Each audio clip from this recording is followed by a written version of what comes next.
रावण का भाई अहिरावण पाताल लोक का राजा था।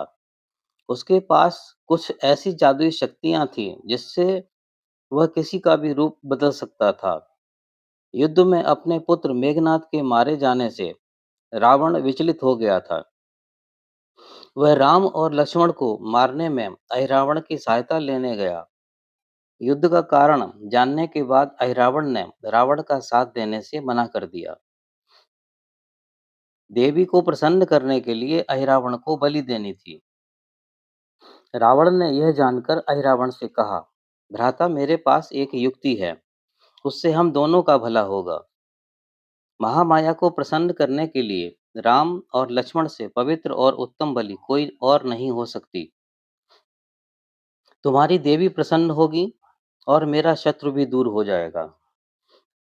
अहिरावण रावण की बात से सहमत हो गया। विभीषण का रूप धरकर वह राम को हराने गया। श्री राम विश्राम कर रहे थे, लक्ष्मण पहरा दे रहे थे।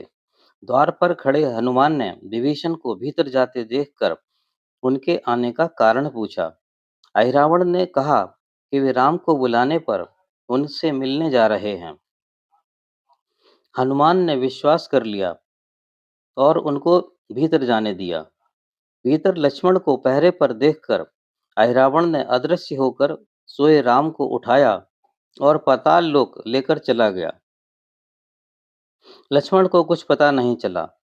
राम को न पाकर चारों ओर कोलाहल मच गया। सभी चिंतित हो उठे। हनुमान ने जब विभीषण को बताया तो विभीषण ने कहा कि यह सब अहिरावण की माया है, वही मेरा वेश बनाने में समर्थ है। हनुमान ने तुरंत अपने प्रभु को ढूंढने का संकल्प लिया। वे विभीषण को बताए हुए स्थान पाताल लोक पहुंचे। अहिरावण के महल पर विशेष पहरा था। मकरध्वज ने उन्हें प्रवेश करने से रोका। मकरध्वज का आधा शरीर बंदर का था और आधा मछली का। वस्तुतः वह हनुमान का ही पुत्र था। समुद्र में अपनी पूंछ बुझाने के लिए कूदते समय हनुमान के पसीने की एक बूंद एक मछली ने निगल लिया था। उसी मछली से मकरध्वज नाम का जन्म हुआ। उसकी बुद्धि और शक्ति से प्रभावित होकर अहिरावण ने उसे अपने महल का संरक्षक नियुक्त कर दिया। बातों ही बातों में हनुमान ने मकरध्वज से सारी बात जान ली थी, पर स्वामी भक्त मकरध्वज ने हनुमान को भीतर नहीं जाने दिया, बल्कि युद्ध के लिए ललकारा। हनुमान ने मकरध्वज से युद्ध किया और फिर उसी की पूंछ से उसको बांध दिया। मकरध्वज से बातों में हनुमान को यह पता चल गया था कि आज किसी मानव की बलि दी जानी है। हनुमान महल के भीतर प्रविष्ट हुए। उन्होंने चारों ओर राम को ढूंढना शुरू कर दिया। तभी उनकी दृष्टि अहिरावण पर पड़ी। वह देवी की पूजा कर रहा था। हनुमान को देखते ही अहिरावण ने अट्टहास करते हुए कहा, आओ हनुमान, बस तुम्हारी ही प्रतीक्षा थी। अब अपने प्रभु श्री राम के लिए अंतिम बार प्रार्थना कर लो, क्योंकि मैं उनकी बलि दे रहा हूँ। अहिरावण की बात सुनकर हनुमान क्रोध से तमतमा उठे। उन्होंने अपना रूप बढ़ाया और अहिरावण पर हमला कर दिया। पर अहिरावण इतनी जल्दी भला कहाँ मारा जाने वाला था। अचानक हनुमान को एक आवाज सुनाई दी। पहरेदारों द्वारा रक्षित गुफा में पांचों दिशाओं में जलते हुए चिराग को एक फूंक से बुझाने के बाद ही अहिरावण को मारा जा सकता है।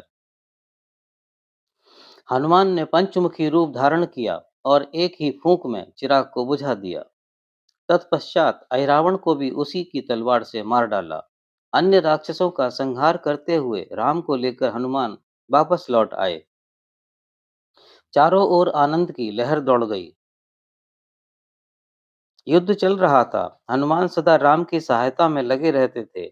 दिन में राक्षसों का विनाश करते और रात में प्रभु श्री राम के पांव दबाते दबाते उनसे ज्ञान प्राप्त करते, धर्म की बातें सुनते। जब प्रभु सो जाते तो अपनी पूंछ की चार दीवारी बनाकर दरवाजे पर बैठकर पहरा देते और प्रातः होने पर पुनः युद्ध में जुट जाते।